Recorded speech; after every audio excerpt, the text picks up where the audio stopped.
Donc, la correction des exercices 22 et 6, page 229. Ok, alors pour l'exercice 22, il était question d'un skieur qui devait atteindre une valeur de vitesse la plus élevée possible dans une zone de 100 mètres appelée zone de chronométrage. Bon. Il y avait 3 documents pour répondre à la question qui était déterminer les caractéristiques de la force de frottement qui s'exerce sur le skieur dans la zone de chronométrage. Alors sur le document C, vous avez un petit bilan des forces qui a été fait, donc avec la force de frottement ici, celle dont on doit déterminer les caractéristiques, donc le poids du skieur, là.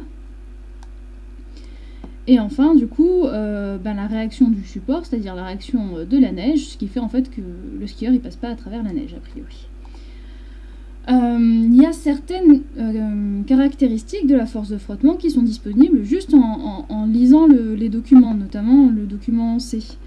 Alors, si on regarde, on nous dit que la force F, elle est parallèle à la piste.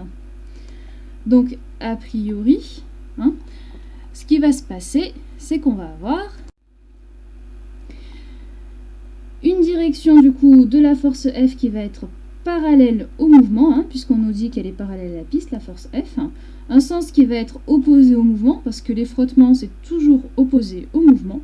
Et un point d'application, et ça on le voit en fait directement sur le schéma, le point d'application ici c'est le point S en fait, c'est-à-dire le skieur.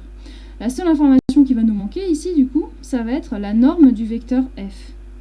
Alors pour déterminer la norme, il va falloir qu'on passe par un raisonnement en plusieurs étapes.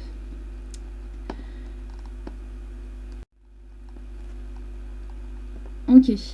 Première des choses à voir ici, c'est que dans le document B, on vous dit que le mouvement il est rectiligne uniforme.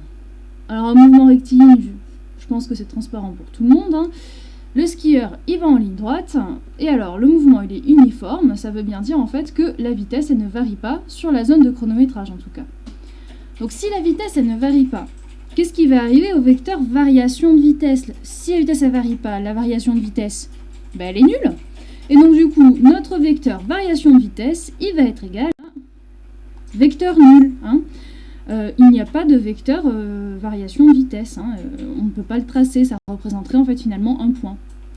Et alors nous, on a vu ensemble que le vecteur variation de vitesse, il était lié en fait finalement à la somme des forces, sigma f, au vecteur somme des forces.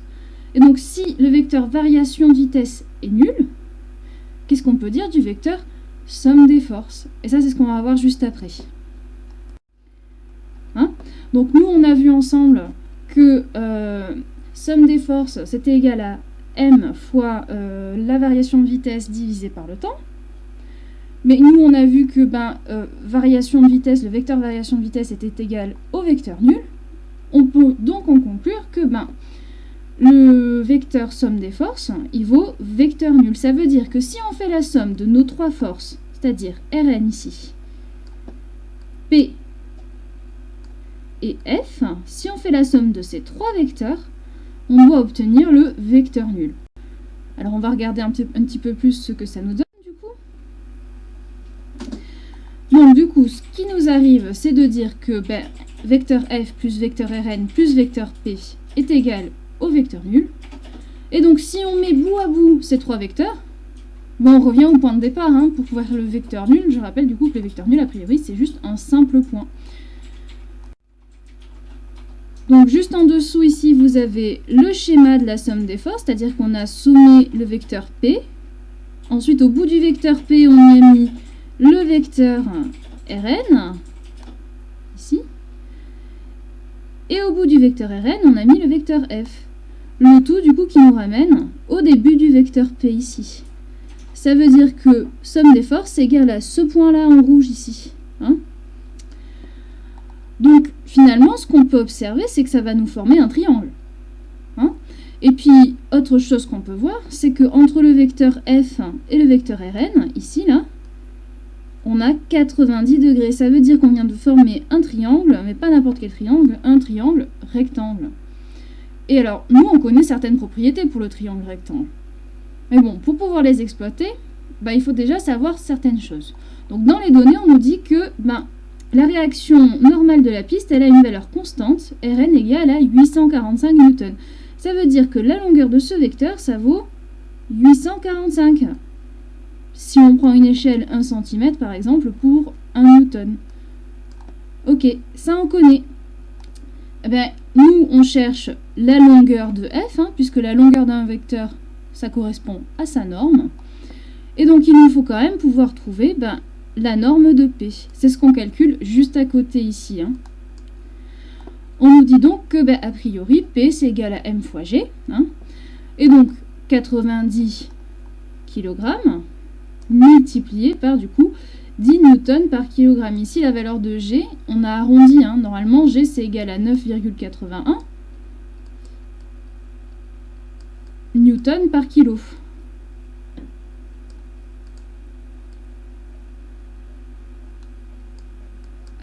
Donc, on a fait un petit arrondi. On va garder le 10.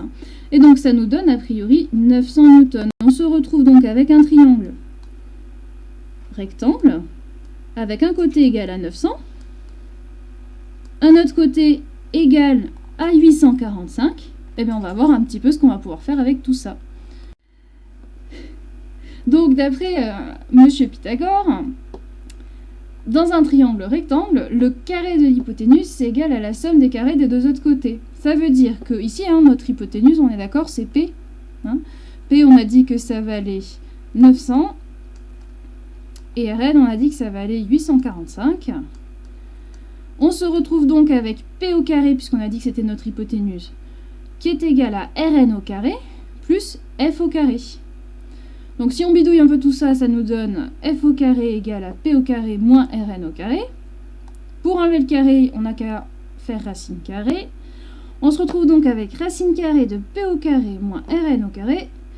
Et le tout, en fait, à la fin, ça nous donne 300 newtons. Ça veut dire que si on fait le bilan, les 4 caractéristiques du vecteur f, sa norme sera de 310 newtons environ. Son point d'application, ça sera le point S. Sa direction, elle sera parallèle au mouvement et son sens sera opposé au mouvement. Voilà, c'est tout pour l'exercice 22. Et donc, on va passer à l'exercice 6. Donc l'exercice 6, page 268. Donc vous aviez une force qui était appliquée en un point M, le tout sur un trajet AB de 50 cm. Donc si on regarde le trajet AB, il est dans ce sens-là. On est bien d'accord. Et donc nous on a vu ensemble, peut-être d'ailleurs j'ai oublié le petit vecteur sur la force là, c'est pas grave, on le rajoute. On a vu ensemble que le travail sur AB de la force F, c'est égal à la norme de F multiplié par la norme du vecteur AB multiplié par le cosinus de l'angle entre les deux. Ici, l'angle entre les deux, on nous le donne, c'est alpha égale à 30 degrés. On n'a plus ainsi qu'à appliquer cette formule, tout bêtement, et on se retrouve avec le travail sur AB de la force F égale à 1,3 joules. Je rappelle du coup que l'unité du travail, ce sont des joules, parce qu'a priori, le travail, c'est une énergie.